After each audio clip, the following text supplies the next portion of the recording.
This is gonna be, there are so many gods in Smite, man. This is gonna be like Smite tier list speed edition. It's gonna be like 30 seconds per god, you know what I'm saying? Bada bing, bada boom, get them in, get them out, get them in, get them out. This tier list is gonna be based off of ranked and casuals for year 10. Obviously, there is no SPL for year 10 yet. And also, I never base my tier list around SPL because it's great that, you know, Polar Bear Mike and gang can practice a strategy for 100 hours and make a comp work. But you and Dingle Nuts McGee in ranked are not practicing for 100 hours. So it has no relevance on your actual gameplay. So this is going to be based off of ranked and casuals. And it is going to have to be based off of my personal experience, which is honestly probably pretty good for right now, considering we just had a hard ranked reset, which means that I've experienced both bronze through all the way to the tippity top. So we kind of have the full ranked experience in the last month or so of Smite. Normally, I would factor in some analytics as well, but none of the ranked analytics websites are working. So we don't have those kind of numbers to work with because the only websites that have their numbers up are definitely not correct. They're definitely not right. So with all of that said, let's get into this tier list. Achilles is doing pretty decent right now. He's a favorite of a couple of the solo lane pros. I know that Haddix is liking him a lot. I'll put him up in A tier. He is a good solo lane pick, good bluestone user. Agni is one of the better mid laners in the game right now, but mid lane is it's really not that strong of a role right now. So while he is a great mid laner, that S tier is going to be pretty well reserved for, you know, like you're going to see assassins and that kind of stuff up there. AMC, not having a movement ability over in the duo lane is a disaster right now. The lane is so long and so easy to get ganked, so I wouldn't particularly recommend him. Also, hunters are in kind of a hard spot right now. I would say assassins, warriors are pretty much the cream of the crop right now. Mages can do okay. Hunters are honestly probably bottom of the classes right now, with the notable exception of a couple of them like Ishtar, who still does really well. Alpooch. You're not going to see an Alpooch anywhere. Not safe in the mid lane. He can clear, but everybody can clear now that mages have built-in magical power. AMA, another good solo lane pick. She's a little awkward right now because she doesn't love kind of the builds going around in solo, but if you do get into the team fights with AMA, her passive plus her one are just always going to be fantastic. She can just have a harder laning phase. And her not a particularly good ADC right now. More of a power-based hunter, also really early game focused, and because games are going 35 minutes plus almost every single game right now, he drops off basically every single game. Gooby, okay. As far as immobile characters are concerned, he does all right. He can still get away with the lifesteal build. He still does a lot of damage. Probably better in casuals than he is in ranked. You don't see a lot of him in ranked, but in casuals, he still has a great time. So he's got some viability here and there. Ao Kuang, absolutely one of the best gods in the game. Picked and banned almost every single game. Nearly probably 100% ratio. Disgusting with the addition of the new Telkind ring for the early damage. Aphrodite, I don't think she's quite necessarily bottom tier, but just not very good. Healing is so hard to get away with right now. Sustain built into your kit, like a Camazotz, that is helpful. Pure healing like an Aphrodite, there's so many anti-heal items, and every mage is going to get a Divine Ruin. Plus, Contagion's going to be bought every game, except for, I guess, right now, because it got removed from the game, because it was bugged and doing too much damage and one-shotting people. But once it's back in the game. Apollo, okay ADC. He does have the global pressure. Apollo loves Transcendence metas. Not really a Transcendence hunter meta. You kind of go right into the Aussie, which means his ulti doesn't get you as far, and hunters in general are not that strong. Arachne, towards the bottom for junglers right now. Auto attack junglers, generically weaker than ability-based junglers. And Arachne has horrible level 1 clear. Her ability to pull the waves at the start is a disaster. She does well She did a lot better when you couldn't pull the camps because she could get an extra camp that nobody else could, but now everybody gets all the camps and she lost her special thing and now she just kind of sucks. Ares, doing well right now. Ares has always been a pretty good ranked pick. He comes with the ability to kind of carry from that support role. He's going to be able to output more damage than other gods. Just going to be kind of a counter pick. You don't want to pick him into a full team that all have CC immune ults. You want to pick him into people that you can actually counter with the efficient cripple. Artemis. Nope. Sorry to J guy out there. Bad early clear. Super susceptible to ganks. Gets absolutely railed on by almost all of the popular ADC picks right now. She just has a bad time. Just a really bad time. Really bad. RDO, also not doing great right now. Premium kind of Guardian solo. You basically see no Guardian solos with maybe the exception of like Jorm you see over there. Warriors run the lane right now. It's mostly due to Bluestone. Even nerfed. If you're in the solo lane and you lane against a Bluestone and you're a character that can't buy Bluestone, you think to yourself, wow, wish I had a Bluestone. Athena, fantastic right now. One of the gods that benefited the most from the expansion of the map into a thick boy. Her ultimate being able to get around the map means she can focus on farm and still always be in the team fight at the same time. Tends to get an XP advantage. Also, reach is probably the single best prophetic stacking ability in the game as her passive. So she just gets so thick so quick. Atlas, pretty good right now. Regardless of how many times Benny Q wants to play him middle and only do 10,000 damage, he actually is a good support character. He does bring a lot to the table, a lot of CC. He's got that movement for his team, a lot of capabilities over in the Guardian role, but so help me God, if I see one more Atlas middle lane, I'm going to freak out. Wheelix, assassins in general are going to be higher in this list than a lot of other archetypes. This isn't going to be a weighted list like in terms of, you know, these are the best of this role and these are the best of this role. It's got to be like these characters are simply better than these other characters. And so you're going to see a lot of assassins up in the list. Wheelix, she can utilize the Bluestone in the jungle. If you don't want to go to Bluestone, still fine. You can just go the Boomless Dagger. Huge damage, built-in penetration as it turns out. Really good stat. Baba Yaga, one of the better middle laners right now. Fairly safe with a CC immune ulti. Massive damage. Can stack up that Book of Thoth, which you're going to buy every single game. Very quick. Also quite safe. She has the knock-up immune on her 3. She can jump out of problems. She can get out of walls. Safe pick if you have to early pick in mid as well and you don't know what's happening. Bacchus, one of the best supports in the game. He got buffed recently, so his drink is going to heal him. On top of that being important, it also means that he can proc Breastplate of Regrowth. And supports that can proc Breastplate of Regrowth right now are really annoying to deal with. Initiation's great. Prophetic stacking is easy. Super hard to kill with the built-in mitigations and protection on top of the mitigations and protections. Very good right now. Bakasura, I haven't seen a lot of Bakasura mostly because he's an auto-attack based jungler. Another god I think that suffers a little bit from the fact that he's kind of a farmy boy early, and the farmy boys early, it's kind of funny that games are going later, but like the gods that wanted to out farm you to get to that late game are having a little bit of a harder time because all of the camps are being cleared at the start, which means you're having a lot of PvP at level 2 and 3, and Bakasura sucks at PvP at 2 and 3. Sucks. Baron's fine. Little bit of healing in his kit. Not a lot of healing, which means that people don't necessarily think, oh, I'm going to buy 87 anti-heal items against him. Brings some good CC. Mostly a mid laner right now. He doesn't bring enough frontline to that support role, but he's okay. Bastet. She's an assassin. She has built-in flat pen. That's that.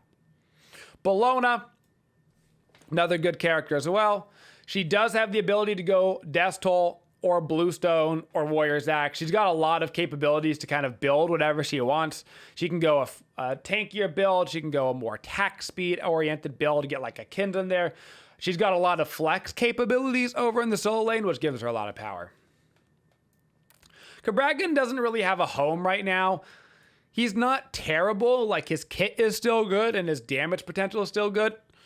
And the second that you see assassins not as strong, Cabrakan as a jungler could be way better, but he doesn't really have a home in solo because he doesn't really have the itemization because it's warriors. He's never really been a support, and as far as jungle goes, assassins are just better. Camazotz has the ability to go jungle and solo, which gives him a little bit of versatility. Either way, he wants to build a bluestone. In solo lane, you get a soul leader, which is a fantastic solo item right now. In jungle, you just build full pen. Cerberus. I have not seen a single Cerberus in 100 ranked games, which must mean that people don't think he's very good, and that's my reasoning. How about that? If he's not gotten played, that's 500 guys that could have been picked that if I haven't seen him once, apparently people don't think he's very good. Cernanos did just get nerfed. He is still one of the better hunters, though. As far as hunters are concerned, his 1v1 is very strong. He does have the capability to go the crit build or the attack speed build. He doesn't have to focus on a transcendence or anything. He does become kind of tanky because he has the built-in lifesteal, plus you get the Aussie going. Even though he's got nerfed, he's still got decent clear. He can still fight back against assassins in melee range because he has the bonus passive damage. Chalk is interesting right now. I'd put him almost in between the B and A tier, like a B plus A minus type thing. He can go a little bit more damage focused over in the solo. I also think that he is still generically a good, I don't know what to pick character over in the solo lane, which gives him some extra oomph over there because he's just kind of like, I just want to throw down my axe. I just want to throw down my 2, quickly clear the wave and not do anything too crazy. He's not as strong as some of the other warriors we're seeing over in solo. Chang'e, I have to put an A tier because she's winning a lot. She's getting some good W's, and I think the reason why she's getting some good W's is probably just strictly her ultimate. Her ultimate in a team fight is a game changer because so many games are going 30 plus minutes. Chang'e ulti hitting you at the 30-minute marker, forcing you 3 people to use their beads is where she's gonna thrive. Her early game is weak though. You have to be very careful, very susceptible to getting absolutely wrecked in the early game. My poor girl Cherry can't seem to win to save her life. She has to walk up really close to the wave, and you'd think with all of her getaway skills that she would be able to do okay.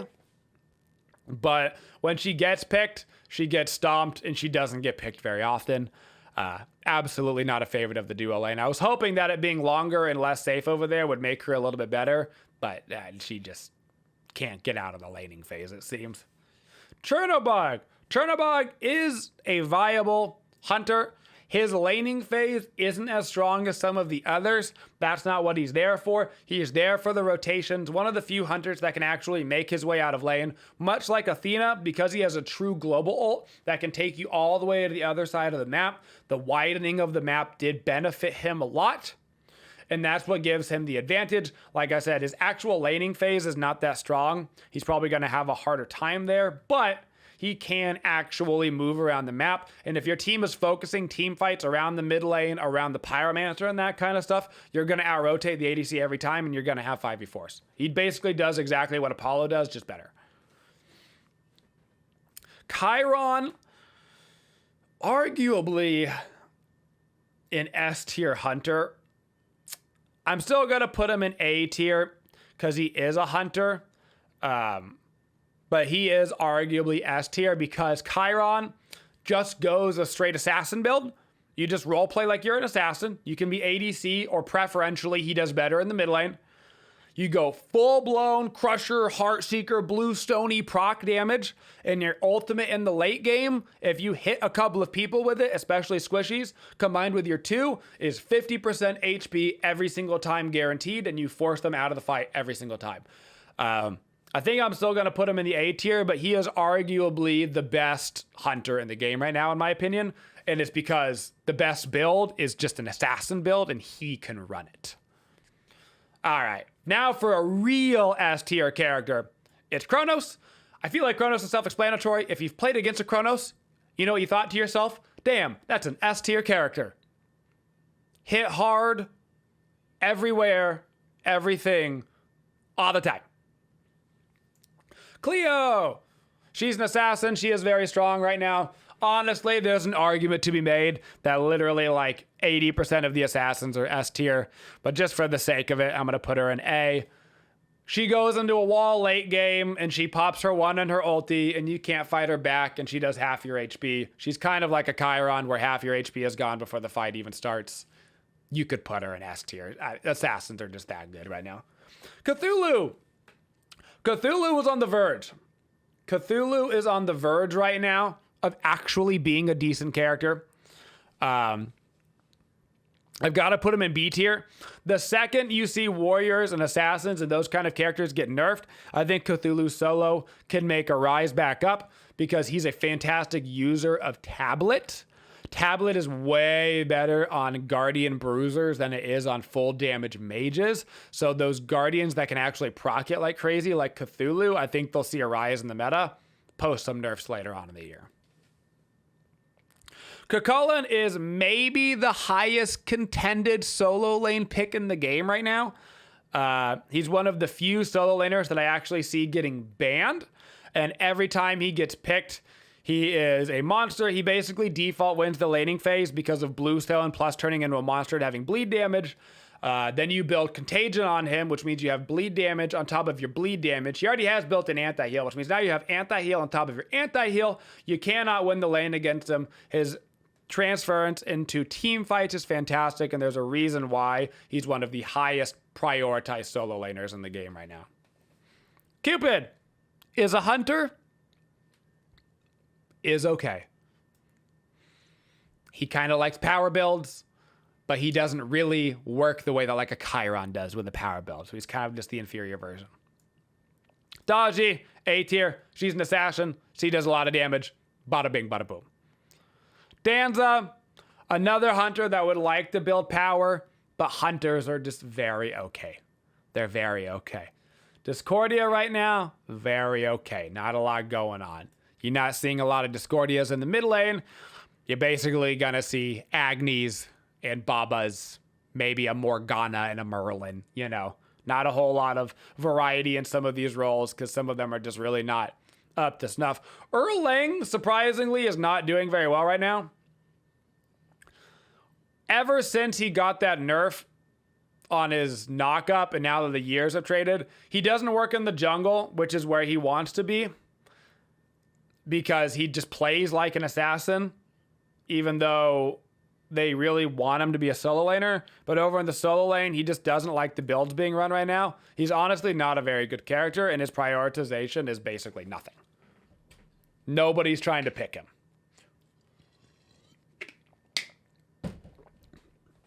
Eset, I would love for her to be better, but she's just a walking grave in the mid lane.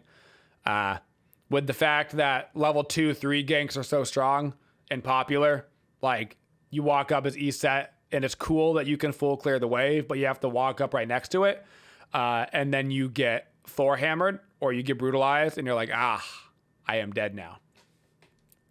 Fafnir, one of the better Guardians in the game. I wouldn't quite put him up in this S tier, but he is one of the Guardians you should be prioritizing. He works particularly well right now because he pairs so well with the magical ADCs, which are the premium ADCs right now. Hunters right now, not the premium ADCs. In fact, you'll see if you check a lot of pro players, a lot of the pro ADC players are playing assassins as an ADC, and they're playing magical ADCs. Fenrir, welcome to the S tier, baby. Have you been brutalized by Fenrir yet in year 10? No? God bless you, my sweet summer child. Watch out. Don't let him auto lock on you with that plus 80 physical power and attack speed for some reason. And also gives lifesteal and runes. That's an ability. Freya, she's going to be another S tier. These magical ADCs are pretty much all going to be up in S tier because they are the priority picks. You're going to see Freya bans, you're going to see Chronos bans, you're going to see Soul bans, and you're going to see all three of them picked. So don't don't let him get him. You gotten Gilded Arrowed on a Freya yet at level 1? When she's chunking you for 100 damage autos and the Hunter's autoing back for 60? That's a tough matchup. Ganesh is doing pretty good right now. Ganesh loves late game team fights, and you're getting a lot more late game team fights, so he gets a lot more use out of his pillars to zone people out. He's got great zone control. He's got great CC. He's also got the capability to go through walls, so he also works as a counter pick. Geb is a tough one. I wish he was better, and I think he could be, but his laning phase and his early clear is so bad. Chances are you're going to get to lane late, so you're already going to have the pressure on you. You're definitely losing the laning phase. As you transition into the middle game and the late game, you get better, but he's also a horrendously bad prophetic stacker. And one of the secrets to Guardians right now and support is that if you're not a good prophetic stacker, you're not in the meta. Being able to use an Athena reach to stack it, a Bacchus flop, something that a Fafnir hammer, something that's quick, easy, get in, get out, and get those prophetic stacks are huge, because it plus Thebes is the entire core of Guardian support builds right now, and Geb just sucks at it. Gilgamesh, speaking of characters that kind of suck, he got nerfed into the floor so many times, and he's not a particularly profound user of Bluestone that it's just not really his lane. Guan Yu is an interesting one. He's up in A tier. Depending on who's playing him, Guan Yu seems to be like fantastic or terrible. And by that, I mean the Guan Yus on their team always seem to be fantastic, and the Guan Yus on your team always seem to be terrible. He's got built-in pen because of Tallow Assault. Just more help for the assassins. He can build super tanky, and honestly, half of the reason why Guan Yu and a couple of other characters are going to be higher up on the list is because Breastplate or Regrowth is just a dummy good item, and if you haven't read it in a while, go read Breastplate or Regrowth, because it flipping rocks. You run it on a Bacchus, you run it on a Guan Yu, you run it on a Sobek, protections and mana and cooldowns and power and a lot of stats that you want. People don't play Hachi because Hachi Horse not that good. There you go. Hades is still absolutely fantastic. I'm going to put him down in A tier instead of S tier. I actually do think that he's an S tier character still in the right hands. He's just not as popular as he used to be. And so when you see the Hades come out, he still does very well, almost exclusively seeing him in the mid lane, solo lane. Once again, you're not seeing a ton of Hades right now. I think you could see Hades over in the solo lane as people, start to get over a little bit of this warriorness that's going on, and especially once like Bluestone gets touched again and some other items like that. He'll still have that flex viability to do solo and mid. But in the mid lane right now, the only thing that's against him is he likes to dash to clear the wave, particularly in the early levels. And if you dash early, you're probably going to die, which means he has to wait to use the 2, which is fine. It just takes a little bit longer in the levels. He might get out cleared a little bit, which is a little bit weird for Hades, but still a very solid pick. Hebo, another pick that I think there's an argument for that he could be upwards of S tier. Probably the second best magical jungler in the game, only behind Ao Kuang. The thing with Hebo is he does have some really hard counter picks. And so I hesitate to put him any higher because I don't want somebody to be like, oh, Hebo's at the very top of the tier list. That means he is going to be an instant win. And then they have a Fenrir on their team. And then you pick a Hebo into a Fenrir and you get brutalized and you can't stop it and you get one shot and you're like, why did Incon tell me this character was so good? And it's like, well, he is good. But as with all characters, there's, counter matchups and that kind of thing. And you got to be careful. And Hebo just has a couple more of those counters that are a little bit harder for him, especially because he's so squishy as far as junglers go. Also, you only see him in the jungle. Like, exclusively you see Hebo in the jungle. Heim, you see him as an ADC, mostly because he's safe. Proper good ADCs can use their teleport ability to make him fairly safe. But he's not a magical hunter, and he doesn't super work with, like, the Heartseeker Crusher Assassin build. Hell, all right. If I see one more Hell Jungle in my ranked games because they think that they're Lasbra, I'm going to blow a gasket. Stop picking Hell. I'll do anything. I'll pay you $1. Just tell me your PayPal, and I'll send it your way. Just stop picking Hell Jungle. Stop picking Hell anywhere, but especially stop picking Hell Jungle. Hera is a character that I think could be on the verge of being good. I'm actually going to put her in B tier. There's an argument to be made that is in this exact moment she's a C, but her team fights are quite strong. She provides a lot of CC, and she is surprisingly tanky with her shield, especially as you get later on in the game. Her problem is that she has to walk up to the wave to clear it, and having to walk up even halfway into mid lane, even though mid lane is a lot shorter than the other lanes, walking up midway through the lane just means you're asking to get ganked by the Thana, the Thor, the Daji, the Lance, all these characters that'll kill you before you can make it back to your tower. And so her early game is just a disaster, and you got to make sure you're not feeding. Hercules is great right now. I'm not going to put him in S tier. Another character that I think you can make an argument for. Hercules is doing great. A huge part of Hercules is his variability. He is a fairly viable support right now. He is an absolutely viable solo laner, and he is one of the few non-assassin viable junglers. He got that attack speed buff on his 3, which is like a weird buff, but it really works for him as a jungler because he like goes in, he's like extra pop, pop, pop, pop. It's extra poke in the solo lane and the duo lane. He still has the pull and the yoink, which just means that you get put out of position, and he's a good counterpick to a lot of characters. Very interesting. Horus, not very good right now. I see a lot of people trying to make Horus work, and I haven't seen him work yet.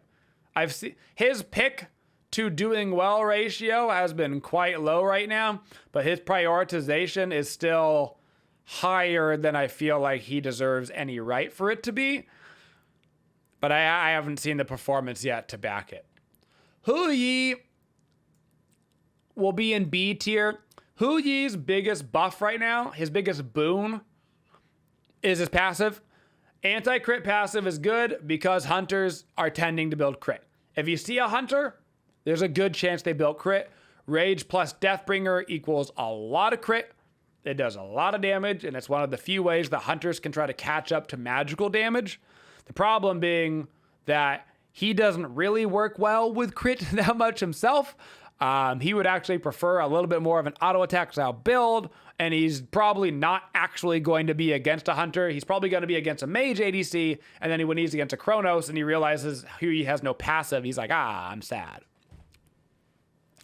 Hunbats is really good right now. I'm not quite going to put him up in S tier, but you get full CDR in the jungle really fast because you're going to go Jotun's Hydras as your first 2 items almost every single game right now. So you get a bunch of CDR online. His ultimate is a fantastic game changer. He's got a bunch of movement with Sacred Monkey. He's got a bunch of clear. Fantastic level 1 clear with overhand smash. Really good god right now. His only negative is that his like level 2-3 fight aren't that strong. He's really a level 5 fight character because his ulti is so good. So if you goof in the mid lane on like the second wave, or if you try to go for a cheeky level 3 gank somewhere and their jungler is a Thor who's just better at fighting early, you could get far behind. So that's about what you got to watch out for. Ishtar, even after her nerfs, she's probably the only hunter that you see really consistently picked in duo lane. I would go as far as to say she's the number 1 actually picked hunter in duo. The number 1 contended hunter in duo. And half the time I feel like people are picking Ishtar because they're really bored of playing the magical ADCs. Still fantastic. Is Anami you think would be better right now? Because she can clear so fast, you would think that the level 1 being able to clear with her auto attacks, you would think that being able to get to the wave would help her do better. But she's just not. There's zero prioritization on picking an Izanami. And when you do see an Izanami, their damage output is just not it right now. I'm just not impressed.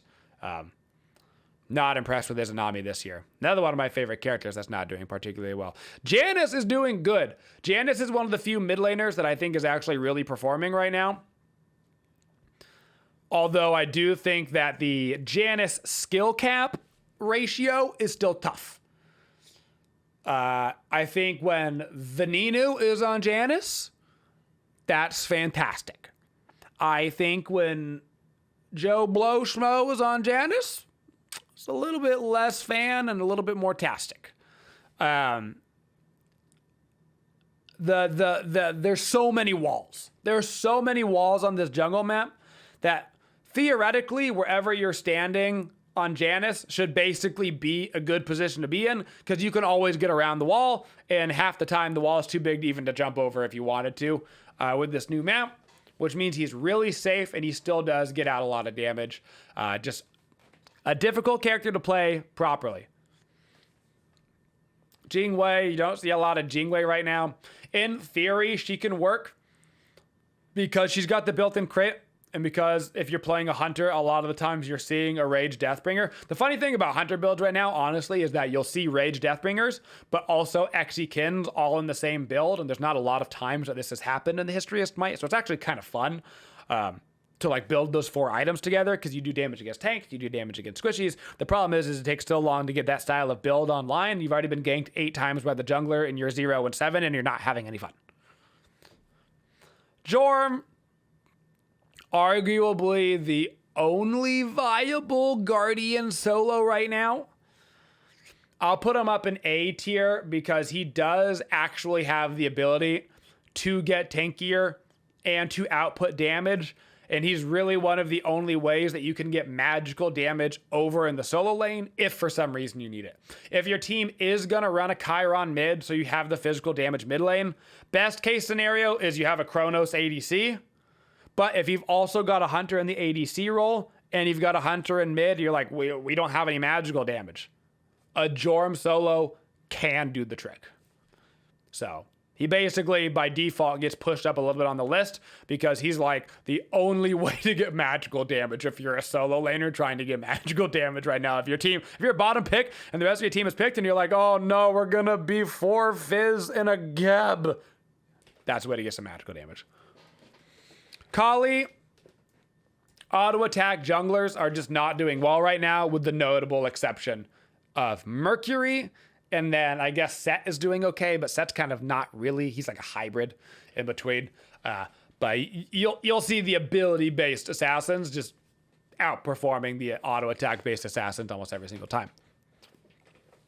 Capri's doing good right now. There's a lot of damage in the game, which means there's a lot of opportunity to save people from being damaged. He's got the mitigations on his 2, which is really nice.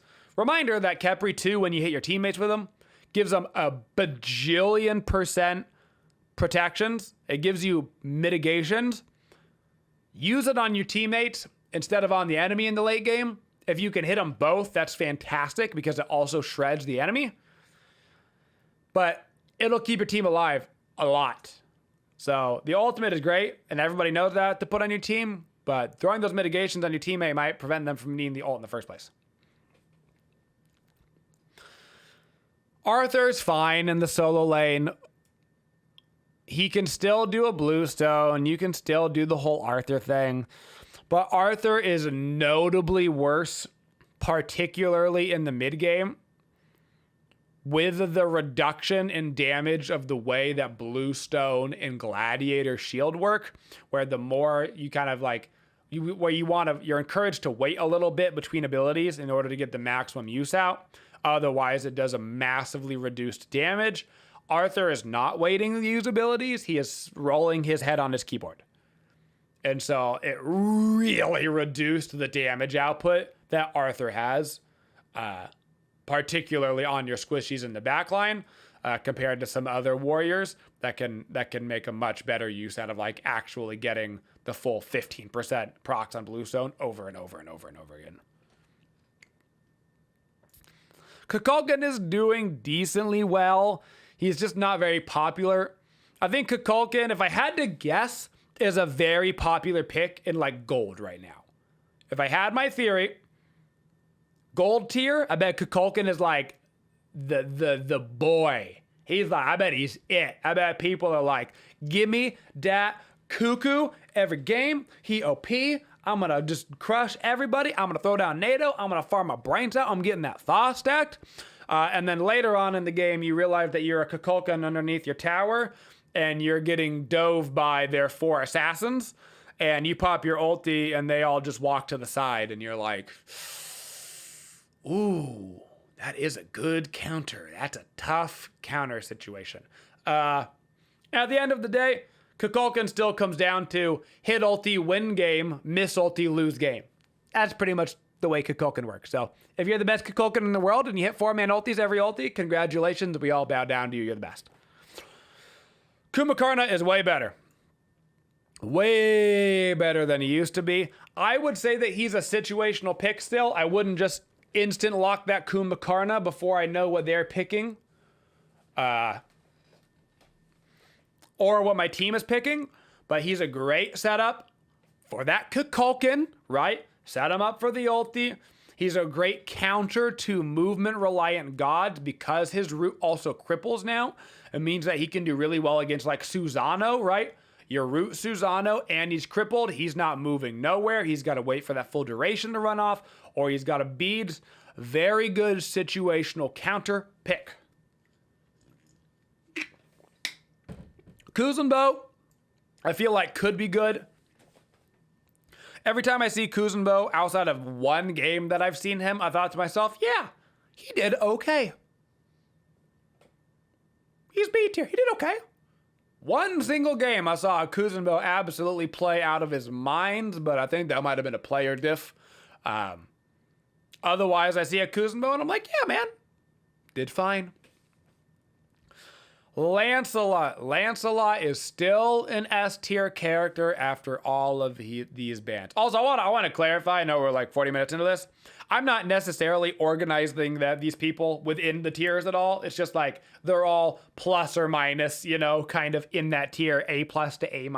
I'm not doing like, it's not like Hercules is the #1 A tier and Kumba's the bottom of A tier. I'm just throwing him in there. Lancelot, if you've played against him, is, I'm just going to say tough. I'm going to say tough.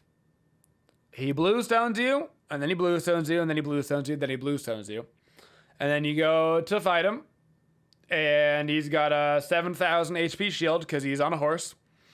And then you go to hit him with an ability, and he jumps off his horse, so you missed him, but now you're rooted. And then he's back on his horse, and you're crippled. And you're like, okay, I'm going to hit him now, except for he's got a 700 HP shield back. And then you go to hit him a third time, but he jumped off his horse again, so you miss him again. And you realize that you've actually died 3 times.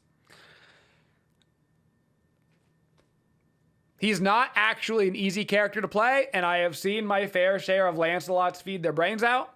But also, I have seen me and Haddix and Solo War Troll and various other people in the jungle, and let me tell you that they don't feed their brains out very often. It's a lot of 15 and 2s.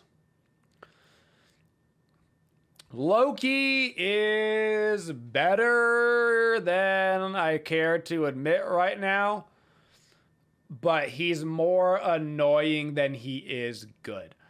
The biggest thing that Loki has going for him is that he is ability-based. And all ability-based assassins are decent.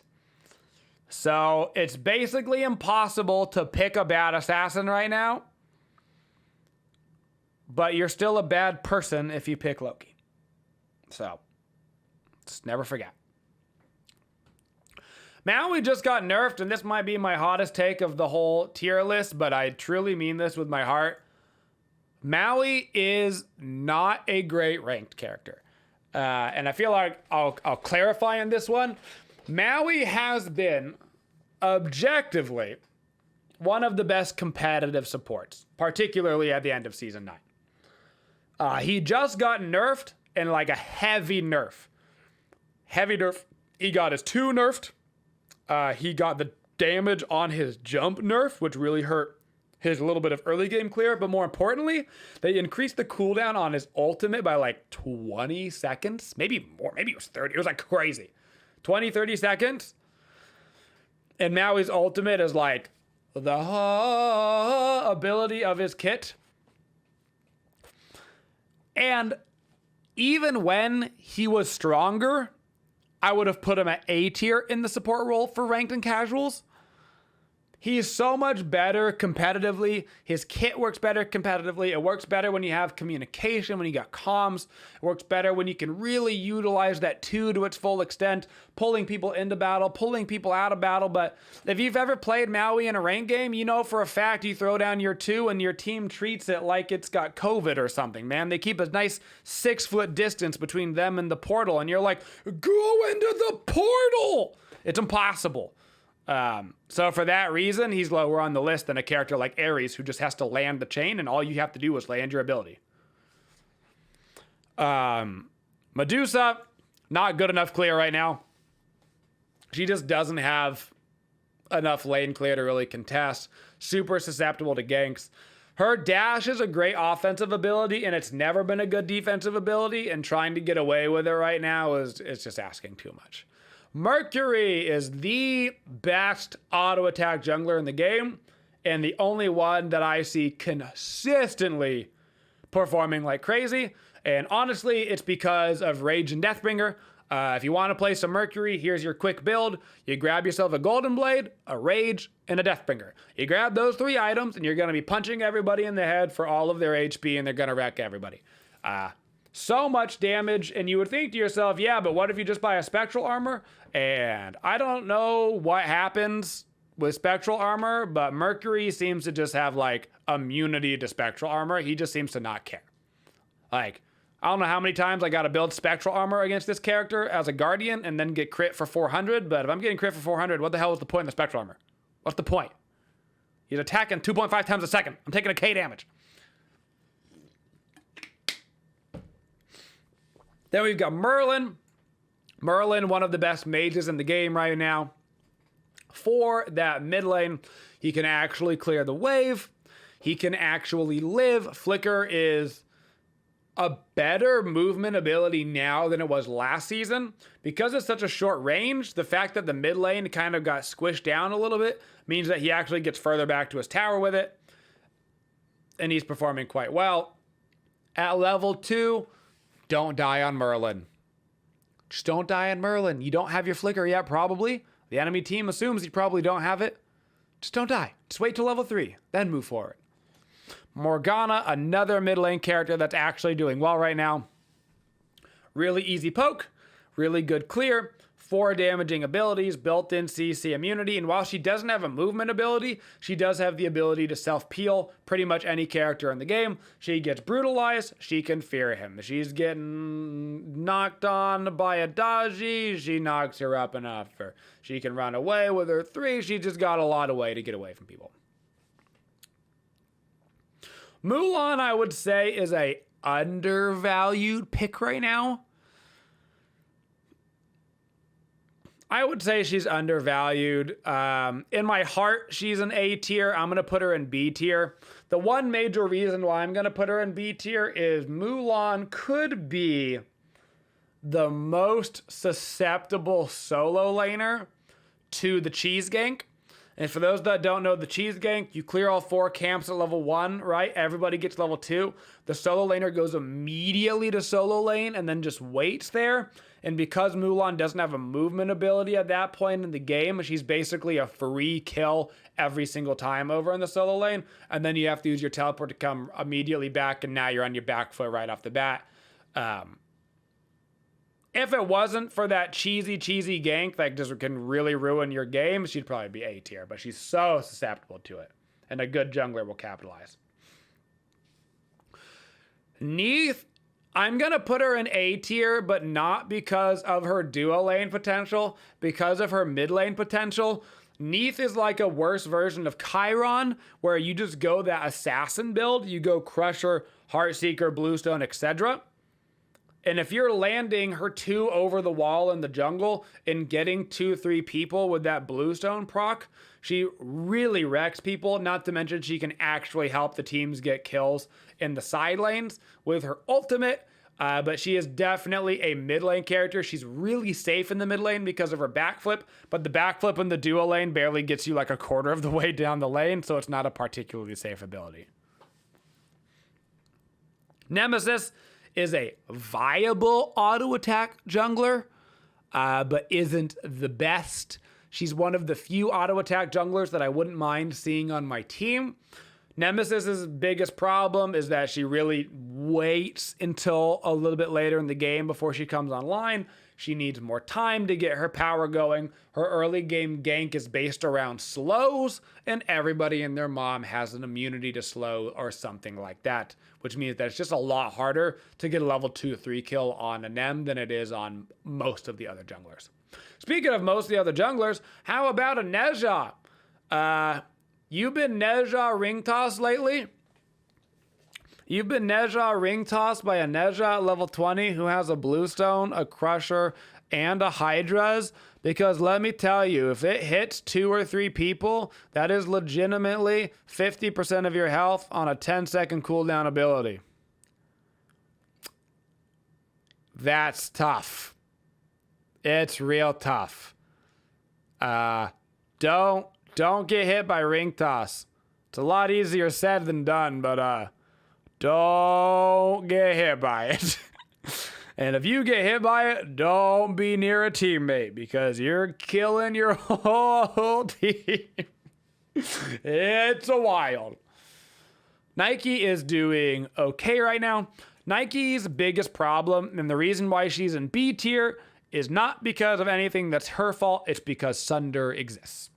As long as Sunder exists, Nike will always have a harder time because a really good player will buy Sunder and then you will not have an ultimate. That's a tough sell.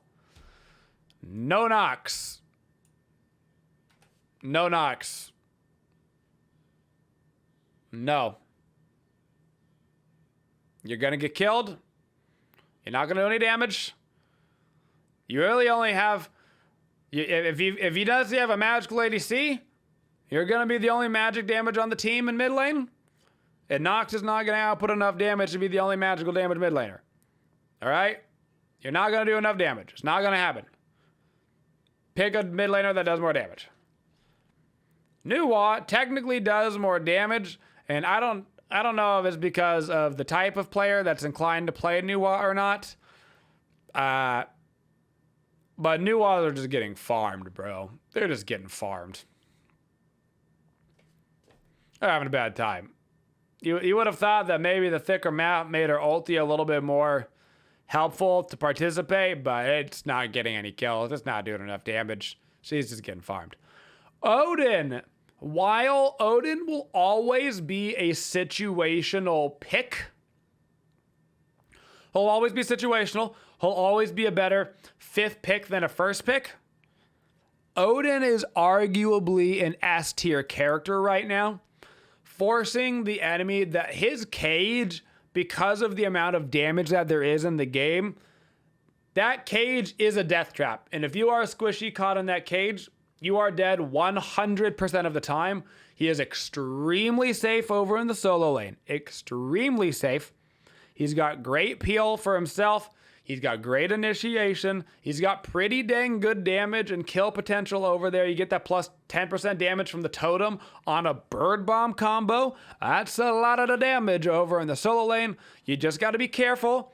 If you're first picking an Odin, don't be surprised when they pick 5 characters that can get out of your cage.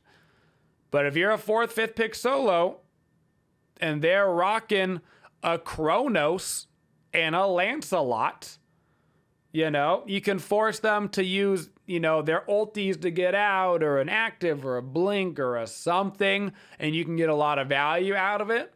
Or you just trap them in the cage and they die. Oleron. Oleron is the only true magical ADC right now that I don't think is S tier. I'm still going to put him in A tier because his auto attack damage is so good.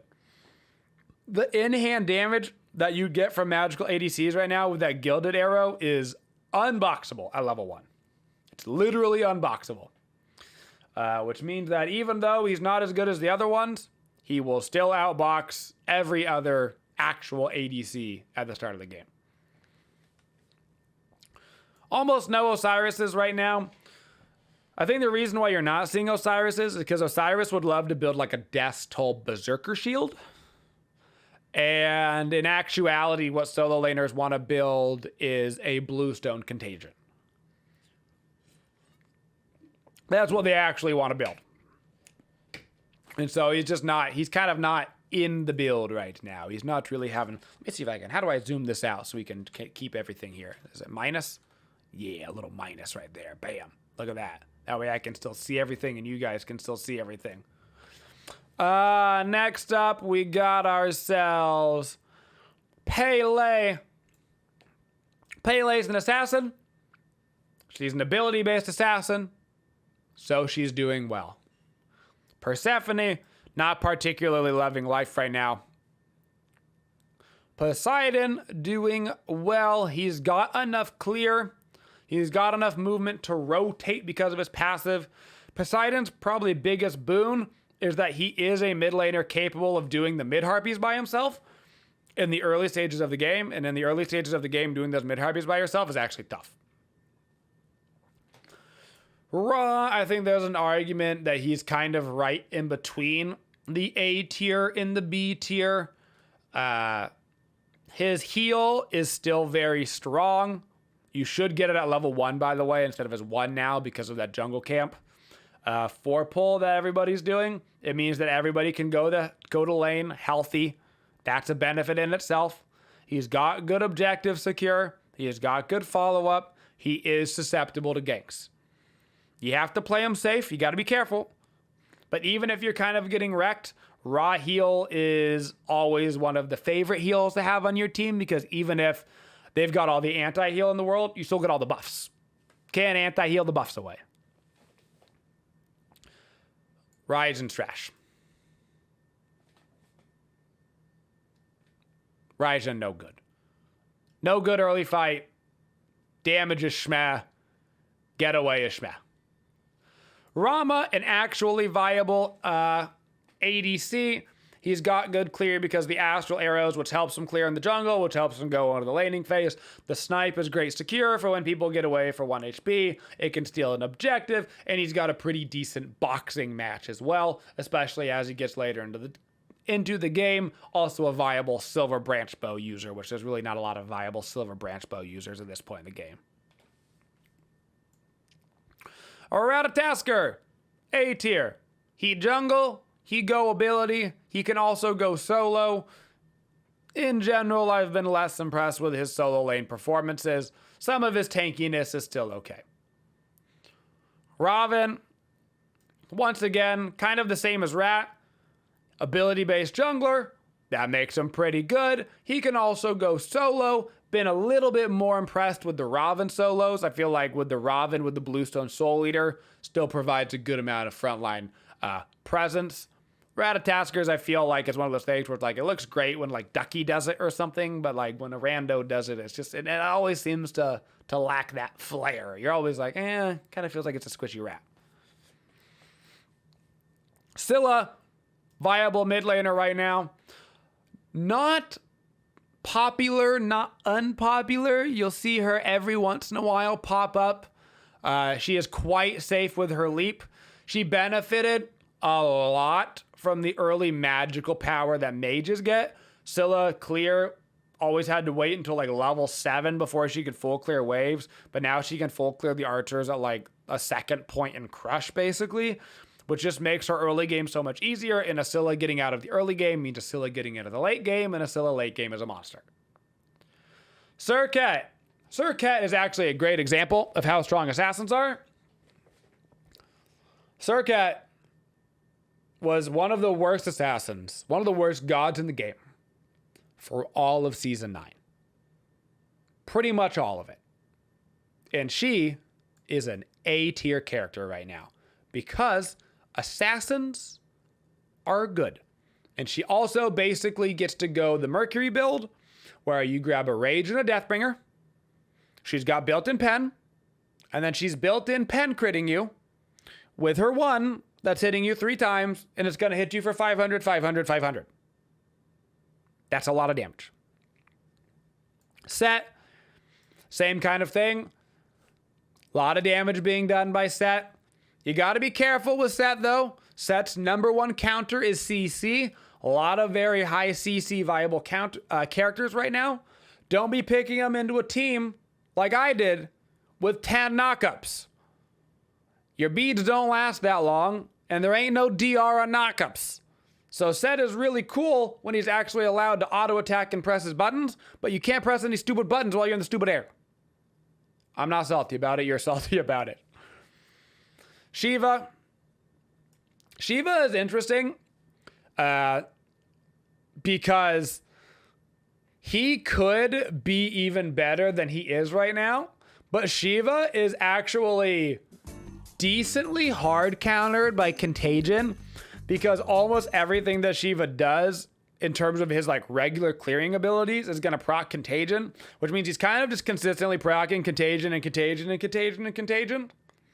So you got to be careful with that, but he actually is a viable warrior support. And if you've gone against a warrior Shiva support that knows what they're doing, a lot of damage that can come out of that support role. One of the few non-guardian supports that you'll see right now. There are so many gods in the game. Yeah, there's like 125 of them or something. There's a lot. Scotty. Scotty's a tough one because she can perform well, but this is for ranked and for casuals.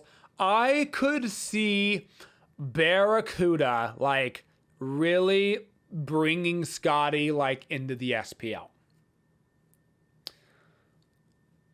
But I don't necessarily need my ADC bringing Scotty into the game. If that makes sense. She's just tough. She's tough to play, and the ratio of benefit that you get for playing Scotty really well compared to how wrong things can go is not worth not picking Soul. It's just not worth it. All right. Next up is Sobek. Sobek is a premium support right now. Oh, gotta do. Bam. Sobek right now, one of the best supports in the game. He's also a great counter pick to so many of the meta characters right now. He wrecks Freya. He wrecks any god that is immobile. So if there's any immobile gods, right, that you're playing against, he plucks them out of position and he ruins their day. So keep your eye on him as a counter pick. He also has the ability to go Breastplate of Regrowth.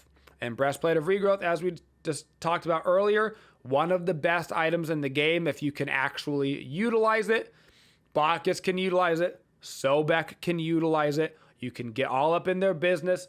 Very safe positioning wise when you have that as well, because it means if you miss a pluck, you throw down your 3, you anti-heal their whole team, you give yourself a bunch of movement speed, and then you walk right back on out. Always been a bit of a skill diff with Sobek, but I do think that pluck is an ability that once you practice with it, you can land it like 90% of the time. You just have to practice. Another S tier character, we have got Soul. Got ourselves another S tier up here, baby. Soul, same thing, magical auto attacker. Her damage early is extra crazy because of the enhance from magical auto attack dealers, plus the gilded, plus her passive. I do believe that at level 1, she can actually auto for over 100 damage. I think that's what the math comes out to, and that's just ridiculous. Wukong, I would put in A tier because I do think that he's an A tier character, but I'm going to make a point. I'm going to make a point here on the B tier. Stop building 100% full damage Wukong solos. I don't know who needs to hear this, but every Wukong that I've gotten on my team builds 100% full damage solo lane Wukong. And solo lane builds right now are so strong as long as you build tanky. Get a blue stone, get a soul leader. That'll give you fun damage, you'll get fun power, you'll get fun sustain. And then build yourself into a tank so you can actually dive the backline, so you can actually annoy them and actually get in their face. Tank items are absolutely amazing right now. We're arguably in an assassin and tank meta, which is kind of a weird combo, but both are doing fantastic right now. You just got to build the tank. You just got to do it. I know you want to roleplay as an assassin, but you don't have the built-in flat pen, and it won't be as cool as you think it is. Speaking of S tier characters, now the Fire Giant is a little bit of a hypothetical rating. He's not in ranked yet. He's not in ranked. He's only in casuals. He has been nerfed since release, but he basically embodies the perfect solo laner right now in that he's got good wave clear with his 3. He is an extremely safe solo laner. He's got built-in movement speed, and he's got a massive I'm going to YOLO Meteor ult away. He has got crazy CC for setup for his team later on. He has got built-in sustain in the lane, which is crazy important. And he doesn't particularly burn through his mana that fast, which means that he has all of the things you want in a solo laner. And unless he gets nerfed again, I guarantee he'll be like a number 1, number 2, number 3 pick ban / priority for the solo lane. I guarantee it. Next up, we got Susano. I would put Susano just short of S tier right now. Still a very, very good assassin, though. A lot of setup, a lot of knockups, all that kind of good stuff. Gotta click that minus again so we can get everything on the board again. Look at all. Look, I gotta keep zooming out because we got so many flipping characters, bro. So many gods. Sylvanas is okay. I actually want to get some more practice in on Sylvanas right now because my theory is that a Sylvanas that goes benevolent, prophetic Thebes into the sickle could be really, really good for those late game team fights. Unfortunately, most of the Sylvanases that I see right now fall behind early and then you just get picked off because you don't have a movement ability. But theoretically, I think he's quite good right now. On the other hand, Terra, not good. Not good. Her early game sucks. Her late game is okay. And she's got so many counters. Kuma wrecks Terra. Wrecks Terra. Congrats. You got rooted and you're crippled. You can't smash your stones. Congrats. You're Mez. You can't smash your stones. You're Athena taunted, you can't smash your stones. Your bog is burped, you're this, you're that, you're the other. Her level 1 clear is okay at best. I mean, she can pop up the rocks and then do her little fisty magic and that's fine. But she's just never going to have the oomph and her dashes are just not great right now. She could probably proc prophetic okay, which is probably the one thing she has going for. Thanatos, S tier, baby. I don't think I have to explain that one. Y'all played against Thanatos, right? Y'all been hit by that scythe at level 3? Y'all seen the snowballs happening? Y'all seen the Blood Forge? He ulties, he gets a Blood Forge proc. Yeah, he good. I don't think he's gonna be like the end-all, be-all pick in SPL, but lordy is he a ranked casual wrecking stone. He loves him some ranked and some casuals. Morgan is going to be in B tier right now. She will get better in time, I think, as the season goes on.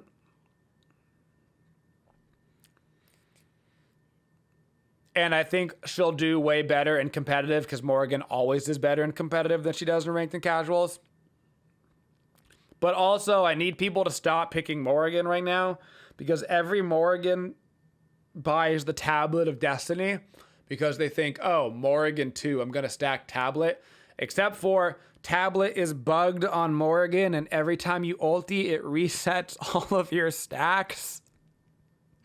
And so I need people to stop playing Morrigan until they fix that bug. I need them to stop picking her. It really ruins the item. So hopefully that'll stop. Thor, that's a big ol' S tier. He really embodies the S tier right now. Ult lands on you. You either have beads up and you can beads and try to get away, or you don't have beads up and you're dead 100% of the time. That's a tough sell. Thoth, not liking life. You would actually think that he'd be having a better time right now because he's got that long dash and the lane is so short, and because he's got longer clear, you would think that he'd be doing better, but he's not. He gets picked maybe once every 30 games, and he doesn't really do well. I don't think the way that the walls are situated on this map. He loves to like sit on the opposite side of a wall and shoot through it, but there's so many like little walls nowadays that people just kind of like hop right over the wall and then they are on top of you, and you can't. He has like a hard time like dashing in the jungle because of the angles, and so you have to like, do the bottom left dash and hope you don't get Thor walled, and it's a whole thing. Tiamat can be very good right now. Tiamat, first 10 minutes of the game, not strong. Not having a good time. Tiamat, last 10 minutes of the game, loving life. Some of the biggest damage numbers that I've seen this year from mages have been from Tiamat. Her early game is trash. Don't feed in the early game. But if you can make it towards that 30-minute style team fights, that her ability to go like a proc build with like a soul gem and the soul reaver and procking her damage, and she can do so much. You just got to give it time. Tsukiyomi, a character that I think could arguably be S tier, but doesn't seem to be particularly popular right now.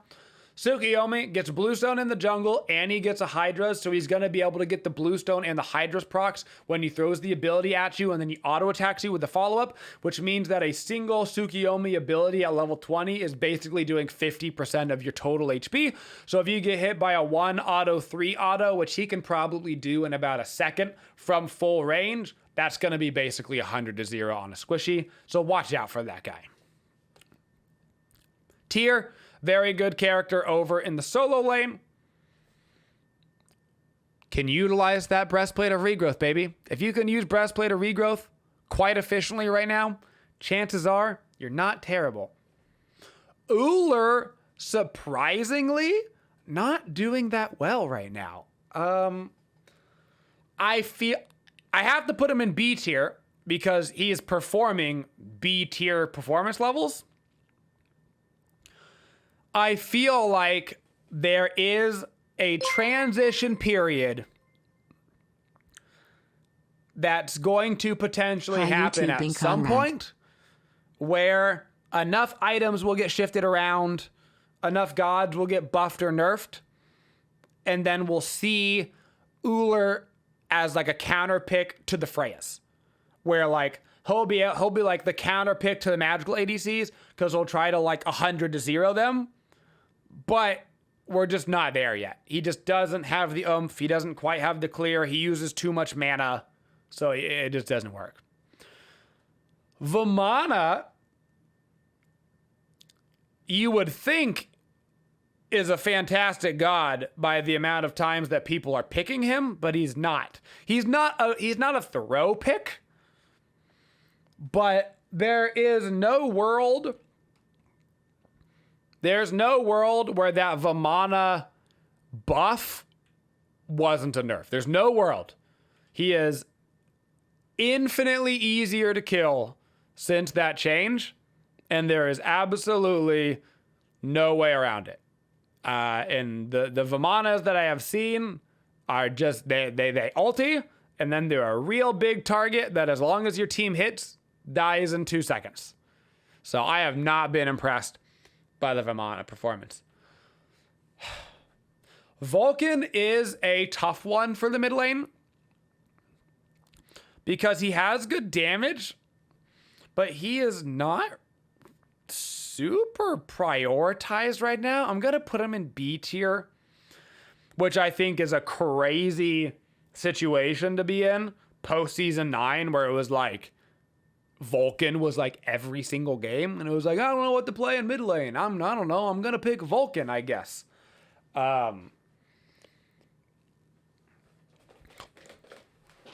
But he seems to suffer from Hera syndrome, which is, even though the lane is so small, walking up to clear the wave as Vulcan is really deadly right now still. There's just so many. The problem, if you look at the tier list, you'll see so many mages, right? So many mages in B tier. And it's mostly because what has historically always been the best counter to mages in Smite? Assassins. Assassins are the counter to mages. And assassins are just all really good right now. And so the mages just don't really have a chance to shine, because if they're getting camped all game by an assassin who is hitting them with ability just as hard as they're hitting back, it's not that impressive, right? If your Vulcan is using a backfire and it does 400 damage, and then you get Thor hammered for 400 damage, you're like, I don't know, I'd rather be the Thor, right? Just give me the Thor. Xbalanque, also going to be down in that B tier. I feel like Xbalanque has potential right now, and if the mage ADCs weren't outperforming so hard, I think that he could be a cool pick for the late game. Try to do a little bit more AFK farm in the lane. Don't go super aggressive. Don't go for the boxing battles. But not going for boxing battles isn't really an option right now, because if you've played ADC, chances are you've been dove under your tier 1 tower, so the boxing comes to you, so you just have to be able to fight. You have to. Jing Tian could go up in this list as a counter to some of the auto attackers. I could see people finally picking Jing Tian to utilize that minus 50% auto damage that he has on his 1, but we're not seeing it yet. Yemoja, still an A tier character, but she is probably the biggest support skill diff in the game. If you willy-nilly pick Yemoja, it can be tough. If you see one of the better Yemoja players in the game on Yemoja, all of a sudden it's really tough for the enemy team. So you just got to be careful. She's a skill diff character. Ymir, also A tier.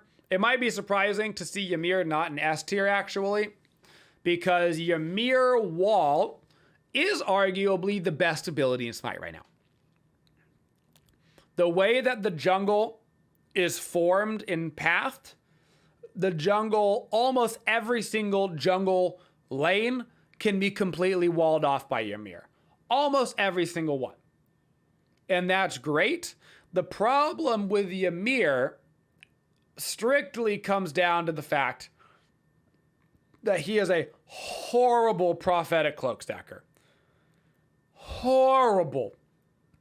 He has to walk up into the range of essentially his 2, which a max range hitting of the 2 to try to stock your prophetic stack is 1, not even that easy to hit.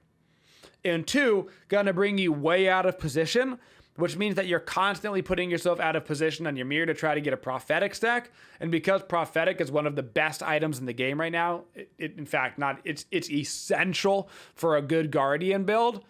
Not being able to stack it efficiently is detrimental to Ymir. And if he didn't have that problem, he would probably be an S tier because of his wall so good.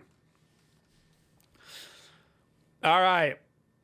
I know I'm going to hurt some feelings here, but Jade Emperor in the B tier. Okay? 2 reasons for this. 1, the Jade Emperor has never, ever, since his release, and I cannot emphasize this enough, had a positive win ratio in ranked or casuals. Even when he was at his absolute strongest and was like 100% pick man in SPL, he was never a positive win ratio in ranked casuals. And then he got nerfed a lot because of SPL. He is still he doesn't win the way that other mid laners do. And I know that every once in a while when you see like pro mid laner go absolutely full tilt and wreck it on Jade, I get it. I totally get it. But also you missed the games like this morning where Ven went 0-3-0 and got his brains carried out on the Jade Emperor. So for every game that, Ven goes 10-0, there's also a game where he goes 0-3-0. All right? So just remember, it happens. Zeus is a tough one because Zeus might very well be the opposite of the Jade Emperor in that at an SPL level, I don't think he's going to be safe enough to be picked. But in ranked casuals, his damage output is coming in clutch in the addition of the bastions, the stupid little shields, give him the perfect bounce target for his lightning, which is kind of hilarious. So Zeus is actually A tier right now, which is probably the best that he's been in a long time. He can snowball early really hard, and even if he doesn't snowball early, 30-minute post Zeus is also a monster, very similar to Tiamat, where you kind of get it back online, but is a difficult character to play. And finally, Zhong Kui. And this one hurts my heart. This one really does hurt my heart, but he's a C tier character. Zhong Kui truly... I have to minus one more time. I can't even minus one more time. Zhong Kui has no level 1 clear. He has absolutely no level 1 clear. And you're gonna not only get you to lane late, you're gonna get everybody to lane late. He is super susceptible to ganks no matter what lane he's being played in, whether you're going to try to play a mid or solo. In the solo lane, he is just worse than warriors. He's just worse. In the mid lane, he has to get too close to the enemies in order to get his damage off. And he's just a nice, beefy assassin pie, just a little tasty, steaming pile of gold and XP in the mid lane that you can walk by and pick up. And that is your year 10, I guess, season of monsters tier list for ranked / casuals. Like I said, this tier list is based off of the performances in our experience in the ranked / casual scene for year 10, nothing SPL wise. And it is also not weighted for like it to be an even amount of, okay, we're going to have 5 mages in S tier and 5 assassins, and these are the 5 best, and these are the 5 best, these are the 5 best. This is just, these are the best characters, and you're going to see a lot more assassins at the top of the list than you are going to see mages, because assassins are just better than mages. They're just better. And you're going to see, when you do see the ones up there, it's going to be the auto attackers, because the auto attack mages are the ones that are getting picked banned every game. This is the type. So those characters up in S tier, I would say with the notable exception of Sobek and obviously the Fire Giant, because the Fire Giant is not in ranked yet, those are pretty much your bans. Ao Kuang, Fenrir, Kronos, Freya, Lancelot, Mercury, Nezha, Odin, Thor. These are pretty much your bans that are going down every single game in ranked right now. And then you're seeing a lot of picks being the leftover of that S tier and then going down into A tier. The B tier is still viable, and I would say the C and D tiers you basically never see in ranked right now, and if you do see them in ranked, chances are they're not doing very well. So B plus is viable, but you really want to keep it to that S and A tier if you want to make sure that you're winning all of your games. And that is our year 10 tier list, and we finished it in an hour and a half. Thank you for supporting the Twitchiest community. If you'd like to see more videos, make sure you subscribe to the channel and always hit that bell for notifications so you don't miss any of the upcoming videos. Thank you for all your support and have a Twitchin' day, y'all.